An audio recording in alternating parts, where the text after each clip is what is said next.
प्रभा गणोरकर हे मराठी साहित्य विश्वातलं एक सुपरिचित असं नाव आहे. त्यांचे 3 कविता संग्रह प्रकाशित आहेत. व्यतीत, व्यामोह आणि विवर्त हे त्यांचं शीर्षक.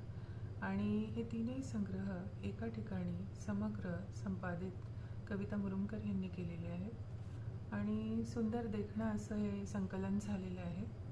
त्यात त्यांच्या आतापर्यंतच्या प्रकाशित पण ज्या कुठे संग्रहित नाही आहेत त्यासुद्धा कविता यामध्ये संपादित केलेल्या आहेत. आणि त्यातली एक कविता आहे पळस. व्यतीत ह्या काव्यसंग्रहातली ती कविता आहे. काळ्या मातीचे ओसाड शेत तुडवीत चालत गेलो आपण, तेव्हा बाजूच्या स्मशानातल्या थडग्यां शेजारचा तो खुरटा पळस लक्षातच आला नव्हता. चालत राहिलो आपण निर्जन धूळ भरल्या रस्त्यांवरून दूरच दूर.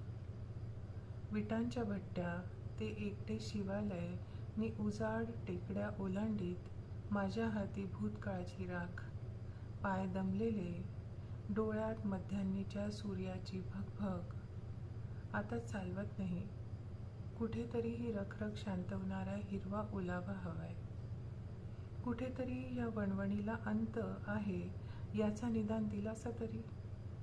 माझे पाय नुसते दमलेले, डोळ्यात दुखरा थकवा.